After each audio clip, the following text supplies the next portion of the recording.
daawwanne walitti deebinee jirra. Muddiin weellistoota si fuuldura jira waliin carraan hojjechuu si qaqqabee jira. Hojjettee jirta. Isaan wajjin hojjechuun kee muuxannoo siif ta'ee jirame. Hojiin kee babbareedoodha.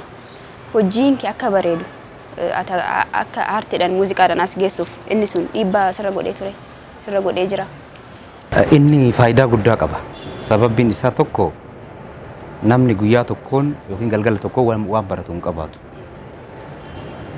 Isa immoo namarraa barataa sun immoo hiree tahaa jechuudha.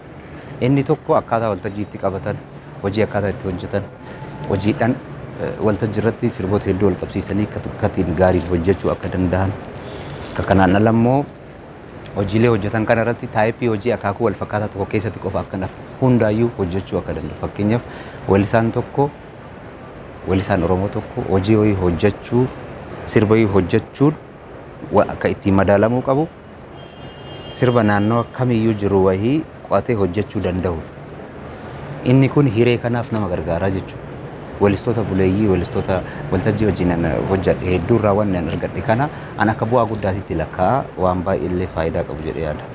Meegaa yeroo ogummaa kee kanaan immoo jechuudha namoonni ogummaa isaaniitiin wanti isaan saba isaaniitiif hojjetan inni kallattiidhaan jiru akkuma jirutti immoo ta'ee bifa addaatiin immoo kanas hojjetu jiraachuu malata. Amma fakkeenyaaf yeroo garaa garaatti rakkoon uumamuu danda'a hawaasa keenyatti kan dafee waan sana gurra uummataa buusu akka uummanni dammaqu dhimma sanatti xiyyeeffannaa kennu kan taasisan keessa aartistoonni yookaan weellistoonni isaan duraati. Fakkeenyaaf amma hongiiwwan jiraachuu danda'u naannoon Baaleellee yeroo darbe rakkoon hongii tureera Booranni akkasii Harargeen illee akkasii iddoo garaa garaatti jechuudha. Mee waan akkasii kanarratti weelliftoota kanneen akka kee waliin irratti xiyyeeffattanii hojjechuudhaan mee maaltu jira? Odeeffannoo illee waan ani YouTube irratti argaa jiru tokko jira. Social media irratti yookaan immoo miidiyaalee hawaasaa irratti jechuudha. Mee maal harkaa qabda? Jalqaba aantummaan aartistii tokko uummataaf. Inni immoo guyyaa beelaa guyyaa qofallee makata. Lammaffaa haala mijataan taane makata. Waan lubbuun jiraatu nama hambisu, nama dhorgu, kan lubbuun jiraatu illee namatti tolu makata. Haal duree kana hunda keessattuu aantummaan aartistii tokko uummataaf ta'uu qaba. Kanaafuu beelli as keessaa tokko. Waggaa 5-6 yeroo isaa dogoggoree ta'uu danda'a.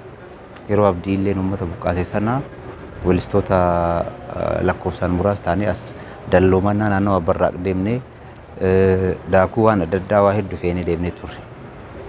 Yeroon itti hongee wal qabatee waan kanaan wal qabatee uummata gargaaruu yeroo jalqabaati jedhee ani yaaduyyuu jechuudha.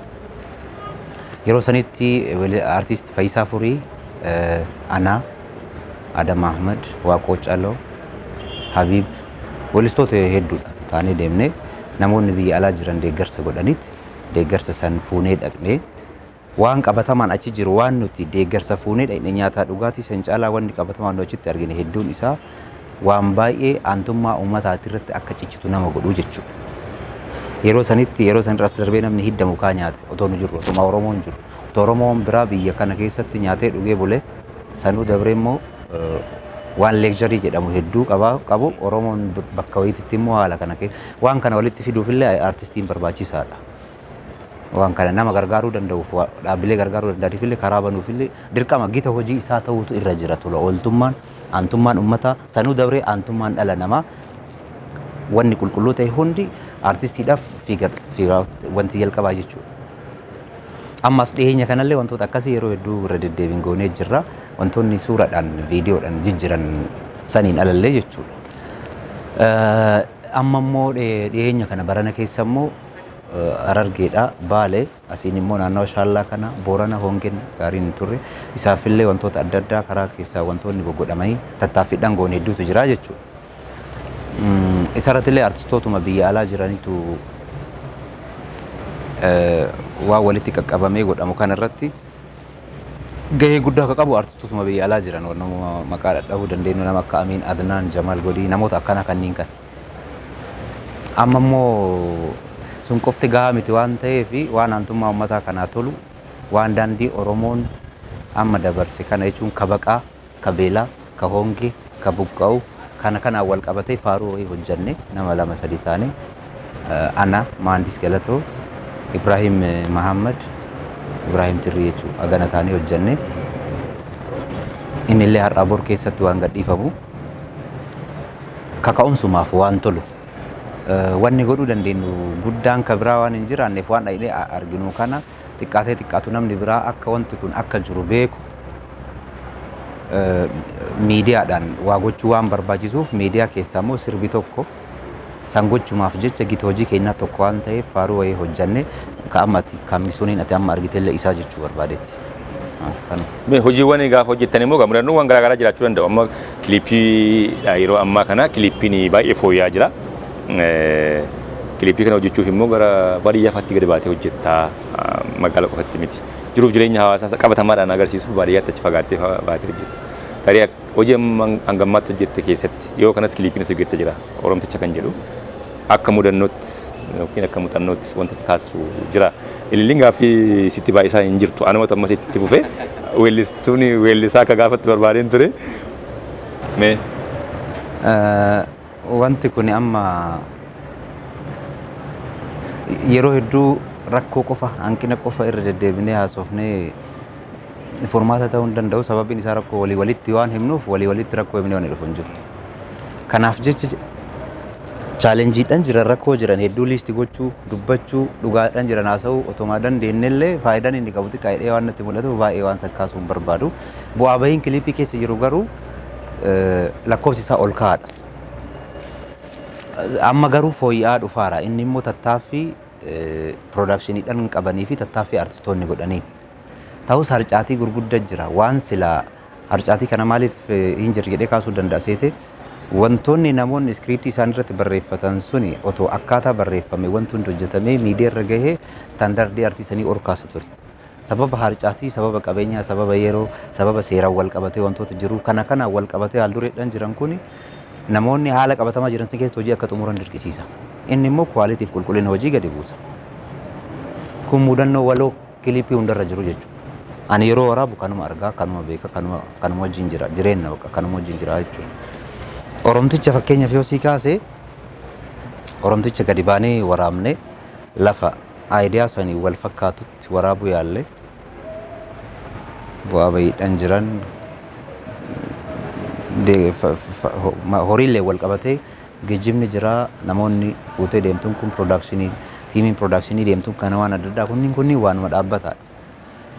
Kanaafuu irra deddeebiin waan kanan furu waan ta'eef hojjanneetuma furuuf furmaata isa aartii kana gara gabayaa galchine irraa horii argachuu danda'u nu feesisa siistama saniif biyyatu waa godhuu danda'uu qabdi. Wantoota kanneen qofatu furmaata jedhee yaada rakkoolee siiliitaan xixiqqoolee kana jedhee listi godhuun bara. Gama seeraatiin wal qabatee namni uumama hunda danqaa godhuun barbaachisu. Artistiin Oromoo waa wayii waraabuuf gaafa gadi ba'u keelladhaan jiran hunda irratti otoma sakkattaa'um sa'aatii waraabbii darbuun irra hin turre sila. Waraabbiin otoo jiru qaamni wayii dhufee dhaabsisuun silaa irra hin turre. Sababbiin isaa aartiin Oromoo aadaan duudhaan uummatuma wajjin baraa baratti hin darba. Sirni jiru immoo yeroo hundaan jijjiirama. Kuni siyaasas miti. Kuni siyaasa miti wal hubannoo dhabumarraa waan maddu malee siyaasa illee miti. Danqaadhaan xixiqqooleen akkana artistii yoo ta'e siiriyas godhanii sakattaa san gara bifa biraatitti jijjiiraa waan hin barbaachifne sana wanti jechuun imeejii waloo artistii taanan sodaachuu irraa maddu kun dhaabatuu qaba. Inni kun dhaabatuu irra jiraata jechuu barbaadeeti. Kuni jira jechuudha. Haa ta'u akkuma jette tokko wal hubannaa dhabuudhaan dhufuu danda'a. Kaan immoo dirqama kiliipichi waan sana haammachuu waan qabuuf dirqamti wanti gootamu jiraachuu danda'a. Isa kana immoo gaafa humna ofii cimsachaa deeman gaafa maallaqa fa'aa argachaa deeman hojii ofirraa furmaata argachaa deemu mala ta'a. Mee kiliipota namoota biraa keessaa kiliipii jaallatu tokko nu affeeriitii walitti deebina. Kiliipii sitti tolu. Kan namoota baay'ee jaallachuu dandeessa garuu immoo kanuma sitti tolu keessaa tokko. Sirba Guutuu Abarraa yookiin Daangaa. Kanuma dhiyootti arganne affeerree walitti adeeminu. Yoo Guutuu Abarraa argate Guutuu Abarraa na affeerii muuziqaa. Muuziqaa yookiin kakarrayyuu lachuu naa ta'a. Ayyee haa ta'u sirbuma Guutuu Abarraa jalqabarraa waan maqaa dhoofteef kanuma isaa keessaa tokkoon si affeera. Sirba Guutuu Abarraa daawwannee walitti deebina. Muddiin Jamaalee keessummaa keenyadha. Dhangaa har'aarratti isin waliin jirra ammasii nu waliin tura yeroo gaarii isiniin jenna.